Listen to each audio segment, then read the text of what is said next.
समादरणीय श्रोतावृन्द, यो सुमधुर भक्ति सङ्गीत पछि यहाँहरूलाई पुनः स्वागत गर्दै प्रसङ्गमा प्रवेश गर्ने अनुमति चाहन्छु।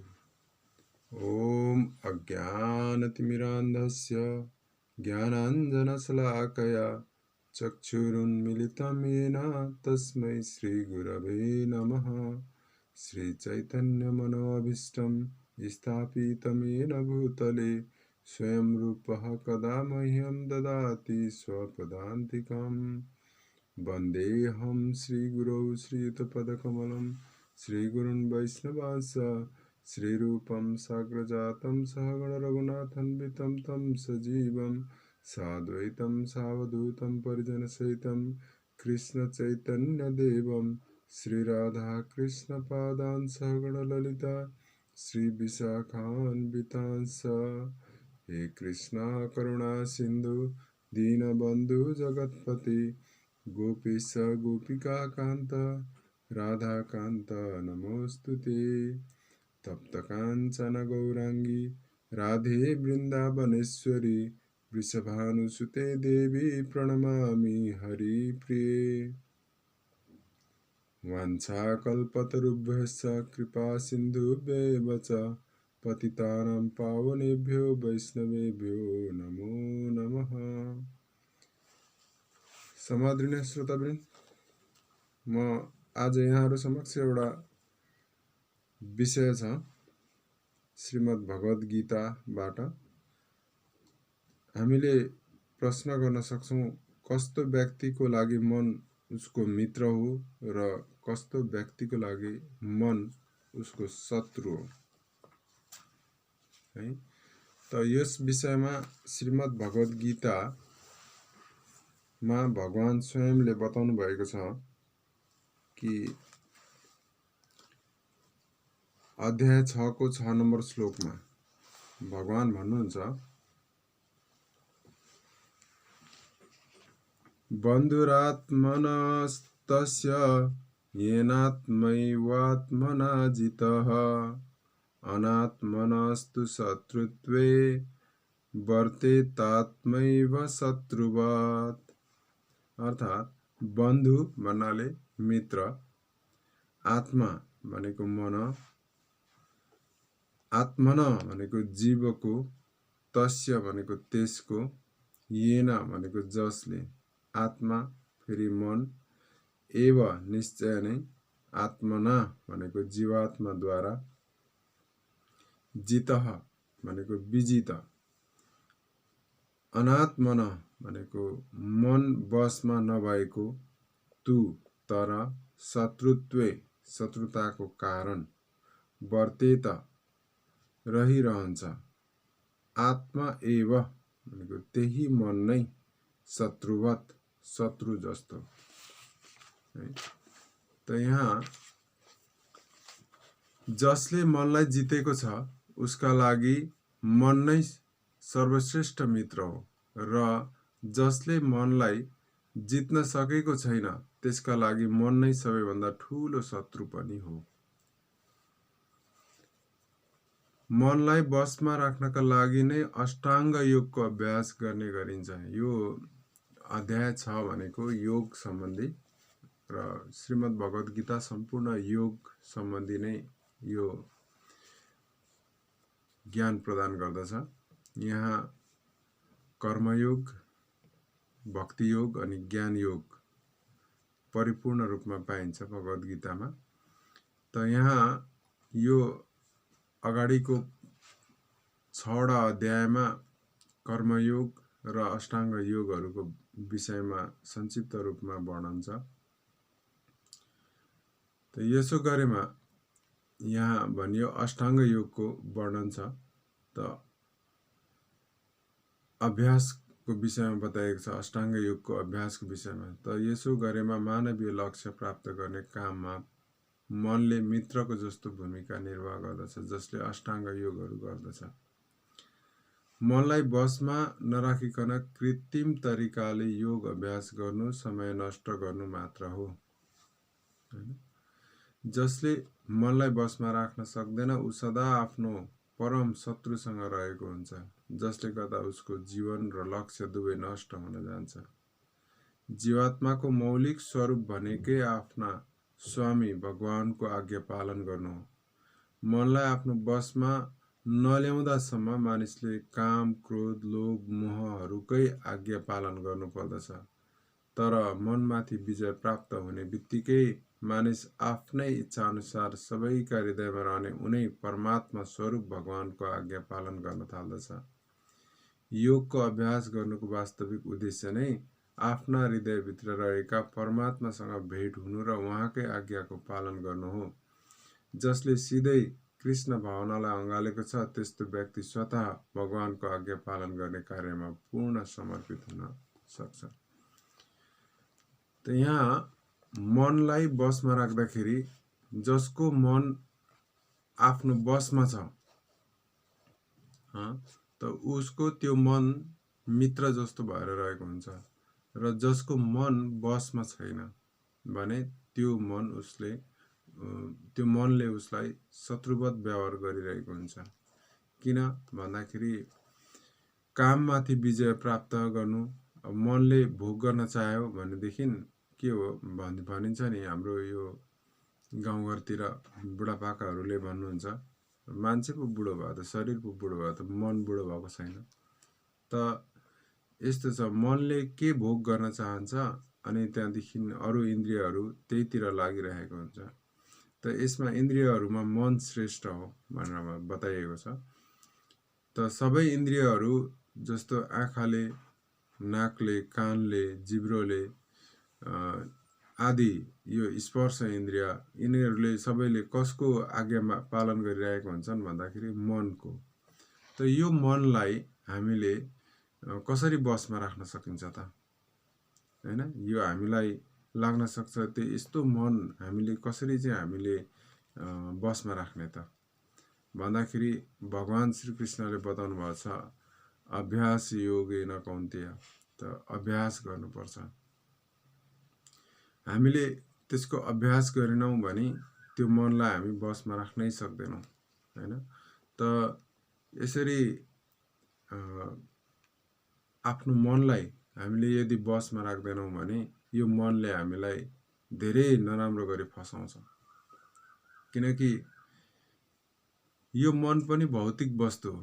भगवान श्रीकृष्णले बताउनु भएको छ, भूमिर आप अनल वायु खम मनो बुद्धि र एव च अहंकार इति अम्मे भिन्न प्रकृति अष्टधा। यो मेरो भिन्न प्रकारको प्रकृति हो, 8 प्रकारको प्रकृति। भूमि भनेको पृथ्वी, भूमिर आप भनेर यसरी बताउनु भयो। त्यसमा पृथ्वी, जल, अग्नि, वायु, आकाश, यो 5 पञ्च महाभौतिक र मन, बुद्धि, अहंकार, यो 3 वटा सूक्ष्म तत्व। यसले चाहिँ जसले चाहिँ आत्मालाई धारण गरेको हुन्छ, आत्मा त्यसमा विचरण गर्छ बसेर। त आत्माको शरीर बताइन्छ यो श्रीमद् भगवत गीतामा।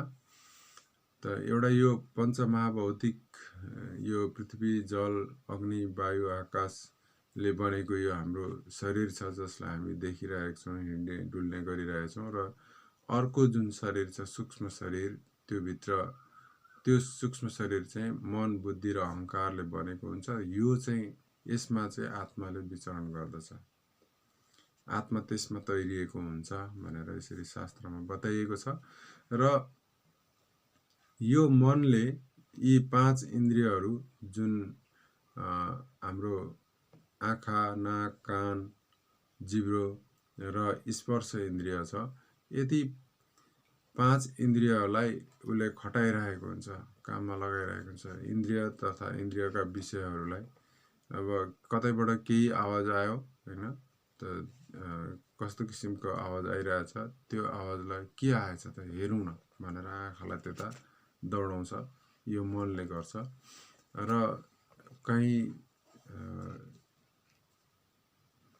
केही फङ्सन हुँदैछ, उत्सव छ भनेदेखि अब हाम्रो मन कस्तो छ त, अभ्यासमा छ कि अभ्यस्त छैन त? कहीँ कुनै चाहिँ यस्तो के अरे पप गीतको सम्मेलन हुँदैछ भने त्यहाँनिर धार्मिक प्रवृत्तिका मान्छेहरू जो अध्यात्ममा अभ्यास गर्नुभएको छ त्यो पप गीत सुन्नलाई जानुहुन्न हैन। उहाँहरूको इन्द्रिय के भएको हुन्छ, बसमा बसिरहेको हुन्छ, है त्यस्तो पप गीतहरू को सुन्न जान्छ भन्छ भने अब युवाहरू, भर्खरका युवा युवतीहरू, उनीहरूलाई त्यो गीतहरू सुन्न मन लाग्छ हैन। त्यस्तो किसिमको कार्यक्रमहरू उनीहरूलाई मन लाग्छ किनकि अभ्यास उनीहरूको के छ भन्दाखेरि उनीहरूको सङ्ग के छ, त्यो किसिमको सङ्गतहरू छ। अनि त्यो किसिमको सङ्गतहरूले गर्दाखेरि उनीहरूलाई उता आकर्षण गर्छ। त यो हाम्रो आफ्नो आफ्नो इन्द्रियहरू के हुन्छ भन्दाखेरि इन्द्रियहरूले हामीलाई खिचिरहेको हुन्छ, मनको अभ्यास। त्यसैले भगवानले भन्नुहुन्छ अभ्यास योगेन कौन्तेय। त हामीले अभ्यास गर्नु पर्यो र भगवान श्रीकृष्णले यो मनलाई के गर्नुपर्छ भनेर भन्नुभएको छ। अध्याय 18 मा गएर त्यसको फर्मुला बताउनु भएको छ। त हामीले यो मनलाई के गर्नुपर्छ भन्दाखेरि भगवान भन्नुहुन्छ मन, तिम्रो मन सदा दुःखको कारण हो अर्जुन। त्यो कुनै पनि जीवको मन नै वास्तवमा उसलाई दुःख दिने साधन हो। त त्यसलाई के गर्नुपर्छ त भन्दाखेरि भगवानले भन्नुहुन्छ मन्मना भव मद्भक्तो मध्याजी माम नमस्कुरु मामे वैश्यसि सत्यम ते प्रतिजाने प्रियोसि मे। अर्थात् यो सधैँभरि मेरो चिन्तन गर, मेरो भक्त बन, मेरो पूजा गर, मलाई नै नमस्कार गर। यसो गर्नाले तिमी मसँग आउनेछौ। तिमी मेरा अत्यन्त प्रिय मित्र भएकाले तिमीलाई म यो वचन दिन्छु। भगवानले वचन दिनुभएको छ जसले भगवानसँग प्रेमपूर्वक प्रेमा भक्ति गर्दछ हैन। त भगवानले यहाँ बताउनु मन मना हैन, तिम्रो मन केमा लगाऊ भन्दाखेरि ममा लगाऊ। भव मत भक्त, मेरो भक्त बन। भगवानले एकदम क्लियर फर्मुला दिनुभएको छ। यो अध्याय 18 को 65 नम्बर श्लोकमा भगवानले यसरी बताउनु भएको छ मन मना भव मत भक्तो मध्याजी माम नमस्कुरु। श्रीमद् भागवतमा पनि एउटा श्लोक छ जहाँ महाराज अम्बरीशले के गर्नुभयो त भन्दाखेरि अम्बरीशको बारेमा त्यहाँ वर्णन आउँछ।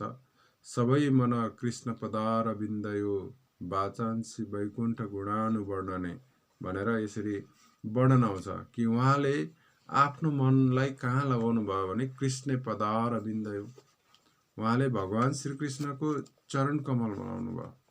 त यस्तो गर्दाखेरि के हुन्छ त भन्दाखेरि एउटा परम योगी हुनुहुन्थ्यो दुर्वासा मुनि। उहाँले आफ्नो योग शक्तिको प्रदर्शन गर्नुभयो उहाँको अगाडि। त उहाँ त योगी हुनुहुन्न थियो महाराज अम्बरीश, उहाँ त साधारण भक्त, भगवान श्रीकृष्णको एउटा भक्त हुनुहुन्थ्यो जसले चाहिँ नवदा भक्ति पूर्ण रूपमा गर्नुभएको थियो। आफ्नो घोडाहरूलाई भगवानको मन्दिरतिर जाने कार्यमा लगाउनु भएको थियो। मनलाई भगवान श्रीकृष्णको चरणमा लगाउनु भयो। आँखाको कार्य थियो भगवानको दर्शन गर्नु, भक्तहरूको दर्शन गर्नु थियो। हातलाई भगवानको मन्दिर मार्जन गर्ने कार्यमा लगाउनु भयो। भगवानको श्री विग्रहहरूको सेवा गर्ने कार्यमा लगाउनु भयो, सजाउनु, भगवानको श्रृङ्गार गर्नलाई, अनि भगवानको चरण पखाल्नलाई त्यो आफ्नो हातलाई प्रयोगमा ल्याउनु भयो। र भगवानका भक्तहरू आए भने उनीहरूको सेवा गर्ने कार्यमा त्यो हातलाई प्रयोग गर्नुहुन्थ्यो। अनि त नाकलाई भगवानको श्रीचरणमा अर्पित पुष्प को सुगन्ध लिने, तुलसीको सुगन्ध लिने कार्यमा लगाउनु भयो। जिब्रालाई भगवानको चरणमा अर्पित त्यो तुलसी पत्रको स्वाद लिने कार्यमा लगाउनु भयो। भगवानका प्रसादहरू, महाप्रसादहरू ग्रहण गर्ने कार्यमा लगाउनु भयो। यसरी उहाँले आफ्नो प्रत्येक अङ्गलाई नवदा भक्तिमा समर्पित गर्नुभयो। त यो नवदा भक्ति गरेर उहाँ के हुनुभयो त भन्दाखेरि एउटा योगी हैन, जो शक्तिशाली योगी, सिद्ध योगी हुनुहुन्थ्यो कि दुर्वासा मुनि। उहाँले चाहिँ उहाँलाई मार्ने प्रयास गर्नुभयो अम्बरीश महाराजलाई, तर उहाँले मार्न सक्नु भएन। बरु आफूलाई बचाउनको लागि उहाँ त्रिलोक यात्रा गर्नुभयो। त्रिलोकमा कसले मलाई बचाउन सक्छ त भनेर कहिले ब्रह्माजीको पासमा, कहिले शिवजीको पासमा, कहिले स्वयं विष्णुको चक्र हो यो सुदर्शन चक्र भनेर यो कथा लामो छ। त मैले छोटकरीमा बुझाउन खोजेँ। यहाँहरूले भागवत सुन्नुभएकै छ। सप्ताह भागवत कहाँ कहाँ लागेको छ त्यहाँ गएर सुन्नुभएको छ। राजा अम्बरीश, महाराज अम्बरीश र जो परम योगी दुर्वासा मुनि, त योगबाट सिद्धि प्राप्त गरेर उहाँले आफ्नो त्यो सिद्धिको प्रयोग कहाँ गर्नुभयो भन्दाखेरि भक्तको विनाश गर्नमा लगाउनु भएको थियो। त त्यस्तो कार्य गरेको कारणले गर्दाखेरि उहाँले त्रिलोकमा आफ्नो ज्यान बचाउनलाई जानुभयो। शिवजीको अगाडि जानुभयो। औ परम शक्तिशाली, किनकि दुर्वासा मुनि शिवजीको अंश हुनुहुन्थ्यो। तर उहाँले, शिवजीले भन्नुभयो म तिमीलाई बचाउन सक्दिनँ, किनकि तिमीले वैष्णव अपराध गरेको छौ। राजा अम्बरीश भनेको साधारण व्यक्ति होइन, ऊ परम वैष्णव हो। वैष्णवको अपराध भयो तिमीबाट, मैले बचाउन सक्दिनँ। ब्रह्माजीको पासमा जानुभयो। तपाईँसँग त ब्रह्मास्त्र छ, सुदर्शन चक्रलाई रोकिदिनुहोस् होइन। त ब्रह्माजीले नै भन्नुभयो म यो सक्दिनँ, वैष्णव अपराध प्रति मेरो केही पनि लाग्दैन। त हुँदा हुँदा यो अस्त्र कसको त भन्दाखेरि त्यो सुदर्शन चक्र स्वयं भगवान् विष्णुको। त वैकुण्ठ जानुभयो। वैकुण्ठ गएर भगवान् विष्णुसँग प्रार्थना गर्नुभयो तपाईँको सुदर्शन मलाई मार्नलाई मेरो पछि पछि आइरहेको छ, त्यसैले यसलाई रोक्नुहोस् भन्दाखेरि विष्णुले नै भन्नुभयो कि यो मेरो बसमा छैन अब भनेर। किन भन्नुभयो भन्दाखेरि भगवान् श्रीकृष्णले भन्नुभएको छ कि हे नारद, म नारदजीलाई शिवजीलाई बताउनु भएको छ। भागवतमा प्रसङ्ग आउँछ कि अहम भक्त पराधीन, म भक्तको अधीनमा हुन्छु। म आफ्नो मेरो स्वतन्त्र सत्ता नै रहँदैन। भक्तले जब भक्ति एकदम प्रेमपूर्वक भक्ति गर्छ, म त उसको पोल्टामा हुन्छु, उसको हातको खिलौना बनिदिन्छु। त्यसकारण म मेरो हुँदिनँ। त भगवान् विष्णुले पनि भन्नुभयो म सक्दिनँ यो त, किनकि यो त मेरो चरणमा अपराध भएको भए म तिमीलाई क्षमा दिन्थेँ, म कहाँ आएर तिमीले क्षमा माग्यौ। तर यो त मेरो चरणमा भएको अपराध होइन त भन्दाखेरि अब बाटोमा नारदजीसँग भेट भयो। दुर्वासा एकदम भागिराख्नु भयो त्यो। अनि हस्याङ फस्याङ गर्दै नारदजीले देख्नुभयो, ओहो मुनि कहाँबाट कताको यात्रा गर्दै हुनुहुन्छ, यस्तो अन्तरिक्षमा तपाईँ दौडिराख्नु भएको छ भन्दाखेरि म आफ्नो ज्यान बचाउनलाई भागिरहेको छु। के भयो भन्दाखेरि त मैले यसरी अम्बरीशलाई यसो गरेको थिएँ भनेर आफ्नो वृत्तान्त बताउनु भयो। बताउँदाखेरि अम्बरीश महाराजको चरणमा जो अपराध भयो, कृत्य उत्पन्न गरेर मार्न खोजेको थिएँ र सुदर्शन आएर चाहिँ त्यो कृत्यलाई मारिदियो। अनि कृत्यलाई मारेर अब मलाई मार्नको लागि सुदर्शन मेरो पछि पछि छ भन्दाखेरि अनि नारदजीले उहाँलाई आइडिया दिनुभयो कि हे दुर्वासा मुनि, तपाईँ कहाँ जानुहोस् त भन्दाखेरि गएर अम्बरीश राजाको चरण पक्रिनुहोस्, त्यहाँ क्षमा माग्नुहोस्, तब तपाईँ क्षमा पाउनुहुन्छ। त यो यस्तो प्रसङ्ग छ, यसलाई विस्तारपूर्वक वर्णन गर्नलाई समय लाग्छ। मैले छोटोमा यहाँहरूलाई बुझाउने प्रयास गरेँ। यो त छोटोमा बुझ्नु गाह्रो छ। जसले भागवत श्रवण गर्नुभएको छ उहाँहरूले यो बुझ्न सक्नुहुन्छ, अम्बरीश महाराज र दुर्वासा मुनिको प्रसङ्ग। त यहाँ बताउन खोजेको के हो त भन्दाखेरि जितात्मन, यो के हुन्छ भन्दाखेरि मनलाई जित्नलाई के गर्नुपर्छ त भन्दाखेरि महाराज अम्बरीशले जस्तै सबै मन कृष्ण पदार बिन्दयो, हाम्रो मनलाई भगवान् श्रीकृष्णको चरण कमलमा लगाउनुपर्छ। भगवान् श्रीकृष्णले स्वयं 18औं अध्यायको 65औं श्लोकमा भन्नुभयो मन मना। त मन भगवानमा लगाउनु पर्छ। भगवान् श्रीकृष्णले यसरी बताउनु भयो। र महाराज अम्बरीशको कथा श्रीमद् भागवतबाट मैले बताएँ यहाँहरूलाई कि त्यहाँनिर महाराज अम्बरीशले यो फर्मुला आफ्नो जीवनमा उतार्नुभयो। मन मना फर्मुलालाई आफ्नो जीवनमा उतार्नुभयो। मन भगवानको चरण कमलमा लगाउनु भएको थियो। आफ्नो सम्पूर्ण इन्द्रियहरूलाई भगवानको सेवामा लगाउनु भएको थियो। त्यसैले उहाँले आफ्नो अगाडि आएको ठुलो विषम परिस्थितिलाई पनि विजय प्राप्त गर्नुभएको थियो। त हामीले मन कहाँ लगाउनु पर्दछ, कसरी हाम्रो मन शत्रु हुन्छ, कसरी हाम्रो मन मित्र बनाउने, यो कुराहरू यहाँहरू समक्ष प्रस्तुत गरेँ। यो प्रसङ्गहरू आगामी दिनहरूमा पनि प्रस्तुत गर्दै जानेछु। अब प्रसङ्ग त चलि नै रहेको थियो, तैपनि हाम्रो प्राविधिक मित्रले धार्मिक कार्यक्रमको जो पूर्व निर्धारित समय लगभग सकिसकेको जानकारी गराइसक्नु भएको छ। त्यसैले आजको यो प्रसङ्गलाई यहीँ विश्राम दिने अनुमति माग्दै यति बेलासम्म नागरिक एफएम द्वारा प्रसारित प्रातकालीन धार्मिक कार्यक्रम भक्ति सागर सुनिदिनु भएकोमा सम्पूर्ण श्रोतावृन्द एवं प्राविधिक मित्र अजितजीलाई संयुक्त रूपमा हार्दिक धन्यवाद दिँदै यो कार्यक्रम प्रस्तुता तपाईहरूको सेवक शान्तिदाता माधव दास एउटा सुमधुर आरती छोड्दै बिदा हुने अनुमति चाहन्छु। तपाईहरूको दिन मङ्गलमय रहोस्। धन्यवाद।